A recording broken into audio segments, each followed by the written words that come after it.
एक झूठ बोलने वाले मुख्यमंत्री दिल्ली में भी थे, जो बड़े बड़े दावे वादे कर कर आए थे। क्या किया देश की जनता ने 10 साल के बाद उनके साथ? उनको दिल्ली की सत्ता से बाहर कर दिया। तो जब आदरणीय लालू जी ये बात कहते हैं कि अगर झूठ को नापने की कोई मशीन हो, अगर ये मशीन 90 के दशक में होती तो दूध का दूध पानी का पानी उसी वक्त हो जाता। विपक्ष के पास जब कोई मुद्दा बचता नहीं है ना, तो वो व्यक्तिगत आरोप प्रत्यारोप की राजनीति करते हैं। आजकल ना विपक्ष की ये आदत बन गई है सिर्फ आरोप लगाना और भाग जाना। और देश, भारत एक लोकतांत्रिक देश है। देश की जनता ये सब बातें देखती है और उसी के आधार पर अपना फैसला करती है। एक झूठ बोलने वाले मुख्यमंत्री दिल्ली में भी थे, जो बड़े बड़े दावे वादे कर कर आए थे। क्या किया देश की जनता ने 10 साल के बाद उनके साथ? उनको दिल्ली की सत्ता से बाहर कर दिया। इसी तरीके से अगर देश में कोई झूठ बोलता है तो लोकतंत्र में इतनी ताकत है कि उस व्यक्ति को अगले चुनाव में जनता अपना फैसला सुनाती। अब यही पैमाना है, यही मापदंड है। जिस मापदंड की बात आदरणीय लालू जी कर रहे हैं, ये वही मापदंड है कि देश की जनता ने निरंतरता में अगर तीसरी बार मेरे प्रधानमंत्री आदरणीय नरेंद्र मोदी जी पे भरोसा किया है, तो इसका मतलब कहीं ना कहीं पिछली 3 बार से वो अपने वादों पर, अपनी बातों पर खरा उतर रहा है।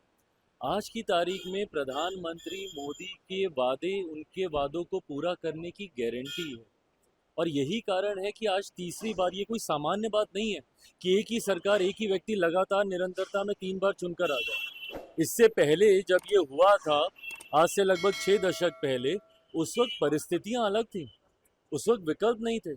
इस बार तो विकल्प के लिए आपने अपने विचारधारा से समझौता करते हुए तमाम विपक्ष एक साथ आ गए, सारे विपक्षी दल एक साथ आ गए।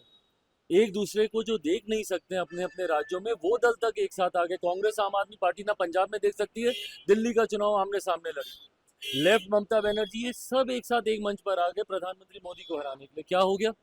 उसके बाद भी तीसरी बार जनता ने उन्हें चुना। तो जब आदरणीय लालू जी ये बात कहते हैं कि अगर झूठ को नापने की कोई मशीन हो, अगर ये मशीन 90 के दशक में होती तो दूध का दूध पानी का पानी उसी वक्त हो जाता। 90 के दशक में जिस तरीके से बिहार में बर्बाद करने के लिए एक के बाद एक गलत नीतियां लागू की गई, भ्रष्टाचार की हदों को पार किया गया, परिणाम स्वरूप उसके बाद कभी इनका दल अकेले बहुमत में नहीं आ पाया। हमेशा इनको उसके बाद मुख्यमंत्री जी की बैसाखी का सहारा करके इनको सत्ता में आना पड़ा। तो दर्शाता है कि झूठ इन्होंने बोला था, जनता ने इन्हें नकारा।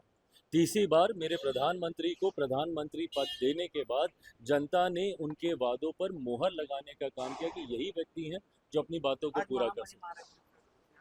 स्वागत है, मैं अपनी तरफ से, अपनी पार्टी की तरफ से उनका स्वागत करता हूँ। बिहार वासियों की तरफ से माँ महिम का मैं स्वागत करता हूँ। और मुझे खुशी है इस बात की कि जिस तरीके से बिहार हमारा आज केंद्र बन गया है।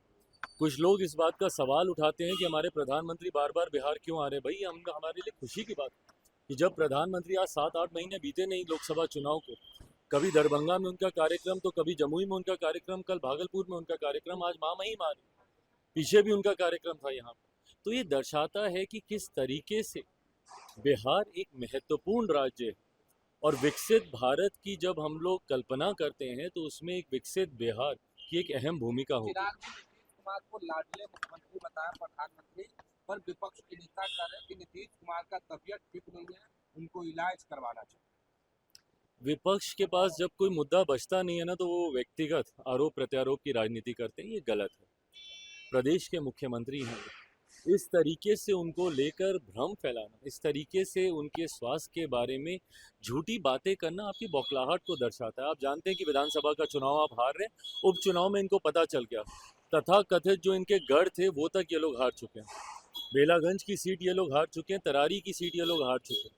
तो ये दर्शाता है कि आगामी विधानसभा चुनाव में विपक्ष अपना खाता भी खोल लेना तो ये बड़ी बात होगी। 225 से ज़्यादा सीटें जीतकर इस बार हम लोग सरकार बनाने जा रहे हैं। अब क्योंकि कोई मुद्दा नहीं बचा तो ये व्यक्तिगत आरोप पे विपक्ष आ गया है, जिसका जवाब भी जनता देगी। लालू प्रसाद यादव के बेटे हैं निशांत को कह रहे हैं कि आरजेडी ज्वाइन कर ले बेहतर हो। तेज प्रताप यादव ने भाई देखिए, ये अंतोगत्वा, ये फैसला एक व्यक्ति विशेष को लेना है।